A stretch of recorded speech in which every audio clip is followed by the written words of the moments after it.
I'd like to introduce to you my special guest, Honourable Greg Fleming, a National Party Member of Parliament from Onehanga and Maungakiekie constituency. Welcome to the show. Talo Falava and kia ora. Manola soispua, Savea. It's awesome to be here. Awesome to be here. You probably wouldn't remember, but we shook hands when we were down there. There were so many people excited, different emotions, and because I know you were sitting close to Tom Rutherford. That's right. Yeah, and it was an emotional day, Mr. Fleming, and that scene will stay alive with me for the rest of our lives. Yeah, me too. It was incredibly special, wasn't it? It was an absolute delight to meet you and so many members from the Samoan community. It was, like you, my mind has often gone back to that moment, both in the house, yes, but then at the banquet afterwards. Man, it was something else. Absolutely. Just wanting to establish a background for yourself, Greg, really grateful that you've made the time, your precious time. But you were born in Masterton and educated at Victoria University as a chartered accountant, and you have been involved with a lot of community projects, including charitable trust and all of that. When you grew up, what was your connection? Did you have any affiliation with Samoans, the Pacific community, and while at school and at university as well? Yeah, not in Masterton, growing up in the 1970s and 1980s. But yes, I that delightful part of my journey began in my 20s. Actually, the first charity that I went to work for is now called Parenting Place, and I made a dear friend there by the name of Emmeline Mawhaleo, or it's now Emmeline Mawhaleo Afiaki, and so she's New Zealand-born Tongan, and she invited me into her world, and then as I found myself going far and wide in the community sector and starting up a bunch of charitable organisations, it wasn't very long at all before I found myself working increasingly with people from the Pacific and just loving every moment, every interaction with it. And so I've had the great privilege of spending time in both Samoa and Tonga, and then it's more and more that I worked in those kinds of spaces. There was a real resonance of the heart, and this is what I was trying to speak to in that speech in Parliament, was recognising that heart which is within the Samoan community, coming from the Christian foundation that I do. I just have such a high regard for the fruits of that Christian faith, which is so evident throughout the Samoan community, and which is why, again, it was such a delight and privilege to be able to speak to that on that second reading. So you moved up here and raised your family up here in Auckland, and your journey to Parliament, how did that come about? What enticed you to be a politician and went to as a candidate in the election, chose the National Party, and here you are in the Beehive? Yeah, so it was a couple of things really. One, it was something that I had considered for many years, because working in the charitable sector, I constantly came into contact with Parliament. Most often, I was advocating for policy, funding, or legislative decisions that would affect the community sector. I had always, in the back of my mind, wondered whether it was something that I could advocate even better for, maybe represent that service, that part of our society more effectively if I was actually on the other side of the fence. And then in 2022, I started praying a different prayer. I always prayed some variation of, God, I'll serve you wherever you want me to serve, but please don't ever send me into Parliament, because I had seen so much of it up close and personal that I could see what a tough place it is to work. I could see how very often it tends to make people worse versions of themselves, and I've seen how what the huge toll on people's families, and I've also seen actually comparatively how little effect most MPs really have, whereas I had the delight of, again, working in the community sector for 25 years, of every day seeing, the change the effect that you could have on a person's, individual's life or on a family's life. And so the prayer that I changed was God, you say that you grant the desires of our heart. So could you please grant me your desires? So give me your desires and then grant those.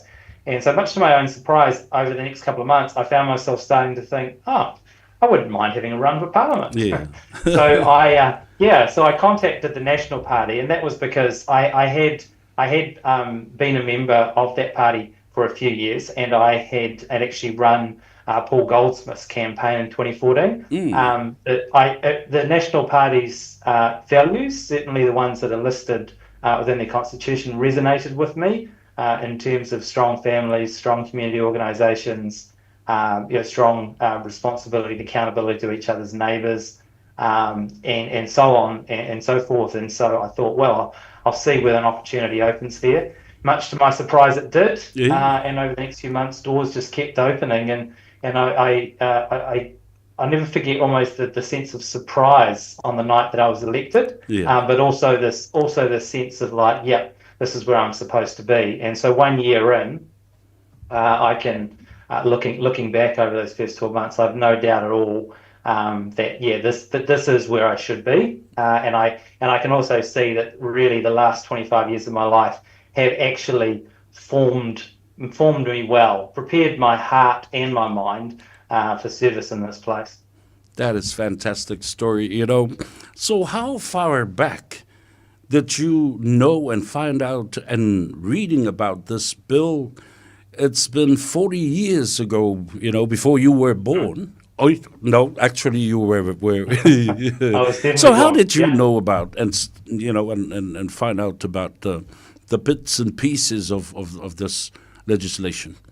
Yeah, so the first time it came up really was when it actually turned up for its first reading, and a couple of my good friends, Cam Burrows and Tom Rutherford, found themselves speaking on the bill. And this is often how things like this come up in Parliament. It sort of moves at such a pace, and there's so much legislation that comes through that very often you'll find yourself being asked to speak on a bill that you don't know very much about. And particularly in this instance, it was the first reading of a member's bill. Obviously, Tiano Tuiono had put it up, and there was just some misunderstanding about what the bill was going to do, the breadth of its potential implications, and in the lack of that uncertainty, the instruction was given that we should vote against that bill, and obviously that then that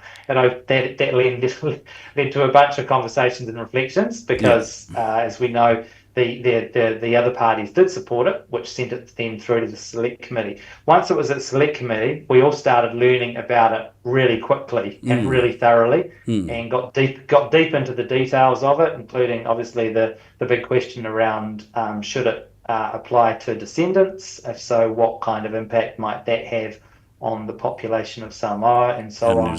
And so then fast forward to the second reading, and I wasn't expecting the opportunity to speak on the bill, but absolutely delighted when the night before the second reading I was said, hey, there's a slot there, could you speak on it? Which I said, oh yes, please. Yeah, I still remember both of your speeches, you and Honourable Tom Rutherford. It was very emotional. And what I'm saying here, 6 parties, 12 speeches, including yourself, agreed and passed the bill unanimously unopposed. How did you feel? Do you think that something was wrong, suddenly at a position to be put right? Yeah, no, it was really one of those moments, where you just thought, yep, this is why I love being in this place. This is this is why it's such an honor and privilege to be here. But this is the deep why, because you can actually, in that House of Parliament, like no other house, you can actually address injustices. You can do good. And and as you saw in that moment, and it's not always like this at all, we actually operated as one. And that was something else. Yeah, the history of Samoa and its relationship with New Zealand is a long one, but it's a very sad one. Like if we go and revisit the past in the history, New Zealand entered Samoa uninvited, colonized Samoa. Then, secondly, the Taluni came in with the influenza that killed almost 25% of the total population. The shooting and the assassination of Samoa's prominent leader at the time, the exiling of Samoan leaders for the Mau movement, and then the Dawn raids, and then taking this off the citizenship and denying our people that were born in that particular period. What do you think personally should happen now? When does this ever stop and bring it to lay to rest? Oh, fantastic question, Savea. I mean, I this is again why I think this bill is significant. It's arguably it's unique in terms of what it's doing. So addressing an injustice that goes back over 40 years, and in doing that, my hope and prayer is that it is a real line in the sand. It is a moment where we say, and it's not the first time, obviously. That we had the apologies for the Dawn raids. That was incredibly significant, arguably even more so, but in a different way. I do think that these are moments where we say we got it wrong, and we're sorry, and whilst with all apologies and recompense, you can't fix the wrongs of the past. What you can do is offer hope for the future, both in terms of the change that you're making, but also I think even more critically the change that you are signaling to the way that you want to engage. And so my hope and prayer is that both today and tomorrow are very, very different from the kind of yesterday that you were describing. If I cast your mind back during the verbal submissions, and you spoke about some fine young women, young people, and thinking, how better are we off than our grandparents who are still there and still hanging on to hope to get this bill passed and get what they deserve? Yes, well, I mean, this is where the third reading is going to be, arguably even more of a celebration, right? Because when that third reading happens, obviously it then goes to the Governor General. That's when it literally becomes law. But at the end of the third reading, that is Parliament saying this is to be done once and for all. Unequivocally, we've made this decision, and this is a fresh dawn. I think the celebration of that for both today's generation, yes, but obviously very much also for those who are directly impacted, is going to be something else. You're giving me 95% hope, and optimistic about the whole reading. So how do you feel now? Because we thought that the reading is going to be somewhere around in February after the festive season, the New Year and Christmas has rolled out. And then all of a sudden, the bill is elevated to its third reading. This might be a Christmas present and a New Year present for the Samoans, and especially our grandparents and that are in their 70s and 75 years old, that were born between the 24 and 1948. Yeah. Yep, absolutely. Yep. No, well, this bill is going to get passed next Wednesday afternoon. That third reading should start at 4 o'clock, Yeah. and so before dinner time, it will be law, and then we start the process of the applications and the awarding the citizenship. That's right. That is fantastic news. You know, people are listening to us all around the world because they love listening to this program. It's the end of the working week, and people were looking forward because this program, our conversation, has been pre-sold right from Monday to so you'll see the viewers and how people awesome. will react about this beautiful, wonderful news. So there you go, Samoa. So this next Wednesday, we are looking forward to coming down in numbers, Mr. Fleming. And Will you be there, Savea? I will be there. Fantastic! I will can't wait definitely to see it. be there as well. So give us some wonderful tips to look forward to on Wednesday. Well, I think the lovely thing about third reading speeches is that the bill has already been debated. We've gone through the minutiae of it at the select committee and then at the committee of the whole house. So the third reading, we're not debating anymore. The third reading is about acknowledging what the bill is, who's it for, and what the impact's going to be. So I'm really looking forward to some heartwarming and spirit-lifting oratory. Oh, fantastic! Me too. I too will not, sleep well. In a good way. It's just reflecting on what has been happening. 42 years, Mr. Fleming, in the making. And many of our parents and grandparents have passed on. And the fight has continued on to our time. And I'm grateful that New Zealand and finally has put it 11 prime ministers, Greg. And we thought that some of those prime ministers during the Labour reign would do it. But it's been done during the national-led coalition government. Your thoughts on that? Yeah, and I appreciate that. It's a real honour. I mean, the bill has been initiated by and championed by my colleague and friend Tiano Tuiono, and just huge regards to Tiano for his leadership in this, and for his posture in winning that universal support across the House. As I mentioned before, it's not something that happens very often. For this to all happen during the time that we have a national party in government is it's an absolute delight.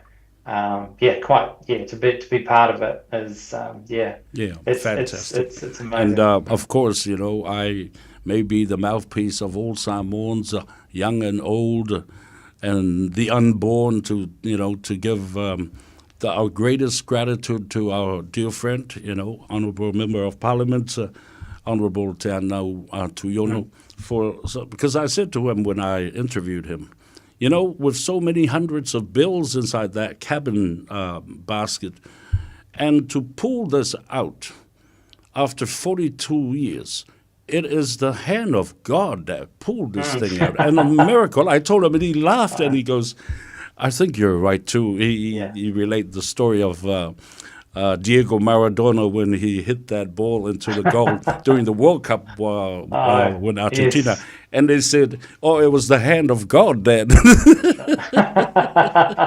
Yes. But, Manuela, that's right, yes.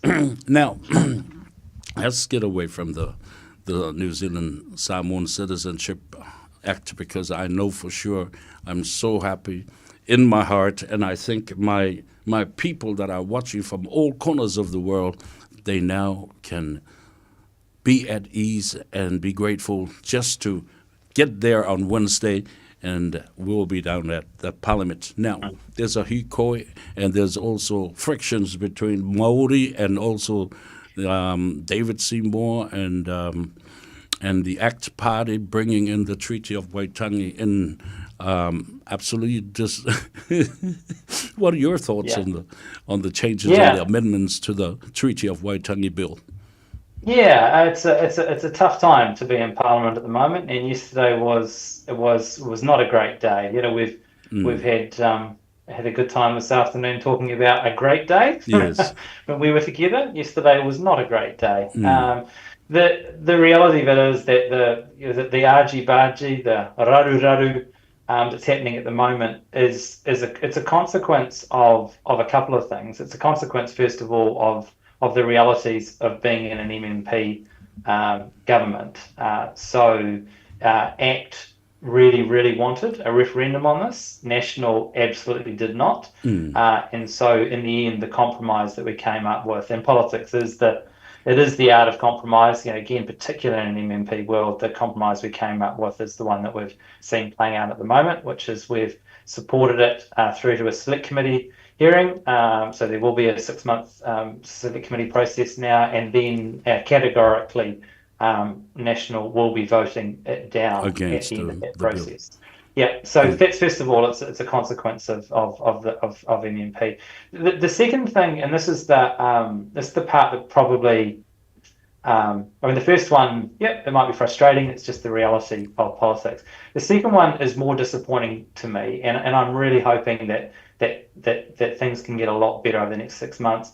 Is the manner in which some people have engaged with this. Like, it's one thing to disagree with something. It's one thing to have really strong views on it, but to do it in a way that looks to shout down the other person, to shut them down, is that's really unfortunate. So yeah, yesterday was a day for me of grieving. Really, but as you've probably picked up from our brief friendship so far, Savea, is that I'm a relentlessly hopeful person, and so I do think that we can get better. Yeah, you know, a lot of chaos was happening inside Parliament yesterday. The Speaker was in awe of what was happening. You know, one Te Riti Māori Party member tore the bill up and started the haka, and then everybody else in the galleries shouted, and it was mayhem, chaos, but it was good to calm down. And now 2 MPs have been suspended and kicked out of Parliament yesterday. Yeah, that's right, and all of it's just so unedifying. It's so unhelpful, and it's so unconstructive. It doesn't and never was going to change anything. It's not how you persuade anybody to anything. So yeah, my hope is that through the select committee process, we see a lot better behaviour. I gotta say I'm ready to be disappointed on that hope, but I'm still hopeful. So far, this hikoi seems to have been done in reasonably good spirit. Again, hopefully that will carry on, and this Tuesday in Parliament won't be too noisy. Yeah, well, 6 months for the select committee to look at it, and I agree with you. You know, the bill has to be go to a referendum, and submissions, verbal and also written submissions. The process is there, but they were impatient. Just to clarify on that, the bill, so it won't go to a referendum because it could only go to a referendum if it passed on the through its second and third reading, and we're going to vote it down at the second reading. But you're right. Yeah, it'll have a 6 month select committee process, and the other thing too, lots of people will submit. they think that as Willie Jackson was suggesting, that the Prime Minister knew it fairly well and has the power to kill the bill right in its first instance before it came into Parliament. Well, only if we were prepared to actually end the government. So this goes back again to my first observation of just the reality of the political situation that we're in. Because this was part of the agreed coalition, and it was an absolute condition for us to be able to form a governing coalition in the first place. Had we gone against that promise, it would have actually brought the government down. and we would have gone back to, we would have had another election. Mm-hmm. And so we certainly didn't believe that was a wise course of action. Our view is that a year ago, New Zealand, by a pretty clear margin, did say, we want a change of government. We want that government to be national-led. And so we honoured that by putting, this is our view, we honoured that by putting this coalition together. And that required us to, make a compromise in this area, but certainly not a compromise in terms of lawmaking, a compromise in terms of the kind of conversation that we want to have. And just to be clear on this, I mean, we're not, as a government, we're not blind at all to some of the challenges that the bill's author is identifying. What we disagree with is the process by which this bill would go about addressing some of those concerns.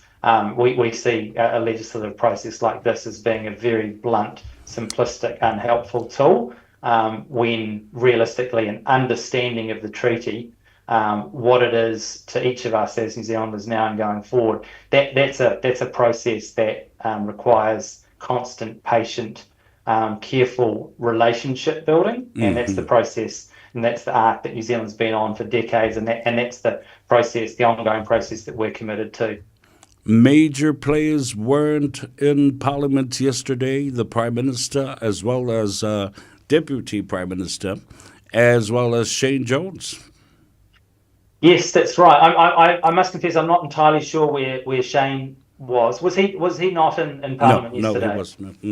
Okay, right. Yeah, obviously the Prime Minister and the Deputy Prime Minister are both in South America at that significant meeting of world leaders. So yeah, that was a real it was a shame that they couldn't be there, but obviously we knew that and we were able to prepare for it. But those people who were there, I thought certainly on the government side handled themselves well. In what is a sort of pretty tricky and trying situation. Yeah, but I guess these summits and these international meetings cannot be postponed to suit political agenda and parliament agendas, and so it's understandably rightfully. But let's move on to the mana wanui, if you don't mind me asking you, with the commitment of New Zealand's government to a plan, to a time frame, and also the biosecurities and everything to do with the environment, and if any natural disaster ever happens to the coastal line of Samoa. Yeah, and this is why New Zealand's so committed to expediting the process of that recovery, so as to ensure that kind of natural disaster does not happen. This morning, and I think I was quite happy to watch. There was a special ceremony by the New Zealand Defence Ministry to recognize some of the rescuers and people of the village and locals, the police, the firefighters, and those that really helped to bring back. It's amazing. It's a miracle that every 75 personalities and Navy officers were rescued and alive. There's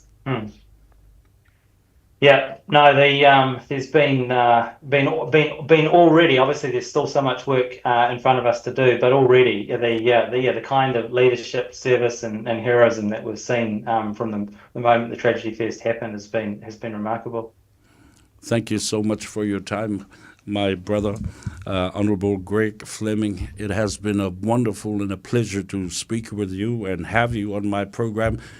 The Samoans are listening from all over the world and are commenting on our screen, so you can have time you can go and have a listen and have a look at this, the content of this conversation. But I want to thank you, and I wish you the very best during your tenure as a Member of Parliament for the Maungakiekie constituency. There are a lot of Samoans and a lot of Pacific community, the wider community that are there. They were in support of Phil Goff Mark Goshi was there, and Yes. other members from the Sam national. Lotuinga. Yeah, yeah. Yeah. So Yeah. I'll, in case I've missed something, but I'll give you this opportunity to end our conversation and our interview. Well, thank you so much, Savea, for this opportunity. Like it was a delight to meet you briefly when we did at the amazing celebration, and just really appreciate the opportunity to speak about that more fully. Cannot wait to see you and all of the so many people from the community next Wednesday. It's going to be quite something. And so You, to everyone who's listened to this today, thank you so much for the opportunity to share of my heart. It really is such a privilege to serve your community and other communities in the House of Parliament. Whawhitai. is it fair to say, the last question, that you are already saying congratulations, Samoa, come this Wednesday? Absolutely. Huge congratulations, Samoa. You persevered and you got there. Thank you very much. Our love to your Secretary Margarita and family. Thank you. Thank you very much.